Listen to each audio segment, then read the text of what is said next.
This is a breaking news story from BoilingFrogsPost.com.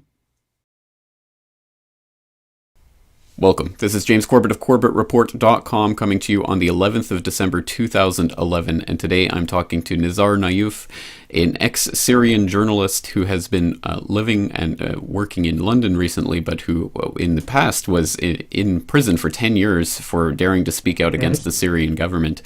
And so, Nizar, it's great to have you on the program today. Thank you for joining us. And as I understand, we have a developing news story at the moment, as it seems that foreign military forces are amassing on the Jordanian border near Syria. So what information can you give us about this story? Welcome. Thank you so much for receiving me to your program. In fact, this has suddenly I received information from Jordan, from many sources, Jordanian sources, inside Jordan and out in the United Kingdom. The first information I received about it was about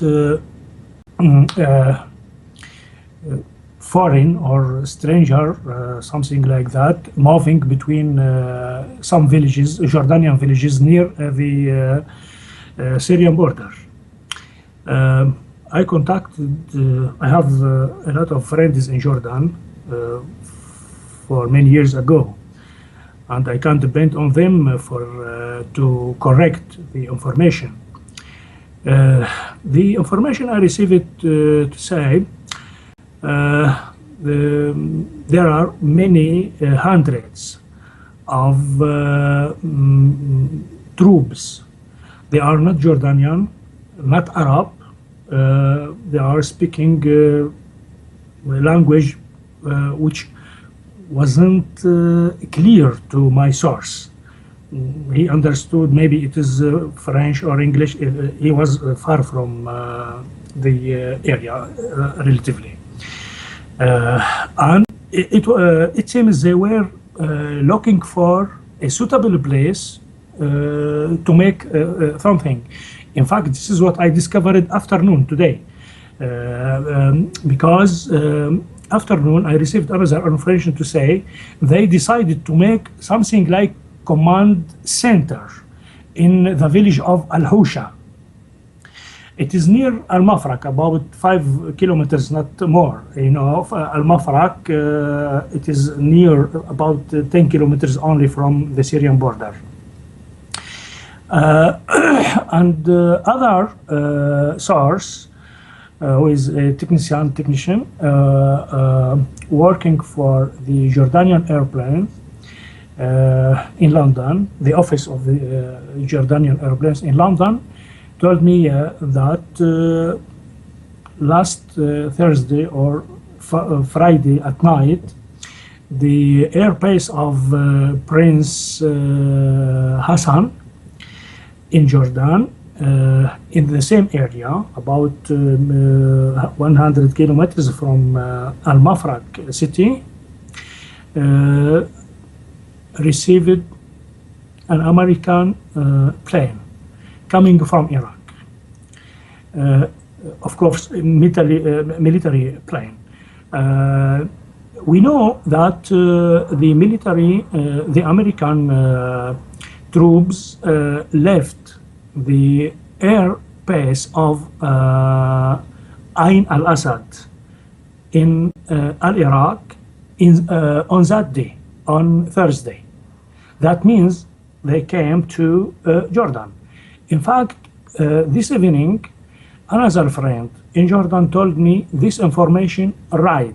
Now we can say the troops who were moving near the Syrian border are American, not from other nationality. Now it is sure they are American, but we don't know what they want to do.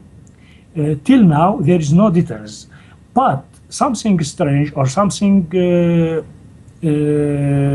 can call our attention took place this morning, early this morning. For example,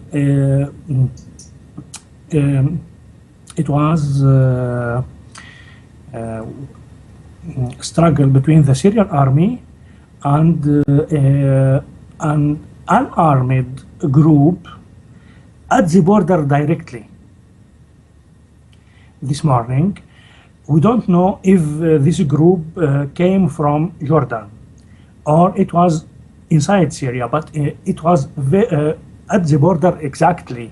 That means, as I can estimate that this group came from Jordan to make to get information or something like that, or to examine the preparedness of the Syrian army or something like that. But we have to wait, I think, 1 or 2 days to understand what exactly is happening there. Because according to my friend in north of Jordan, no one, civilian people cannot go to this area now. Mr. Naif, so I understand that also that the Jordanian media in the last few days has been reporting on Western diplomats that have been asking Jordan for permission to set up electronic surveillance in that area. Yeah. Can you tell us about that story? Yes, sorry, you are right. Last week, I think on the 6th of this month, some websites in Jordan, such as information cannot be published without a green light from the government. We are not living in the United States or in Europe. We are in the Middle East, so you cannot publish such as information without a green light. The websites published that the King of Jordan, King Abdullah, are exactly this is what was published. Western official, we don't know, American or European or something like that, asked King Abdullah to establish something like a spy station, electronic spy station near the Syrian border,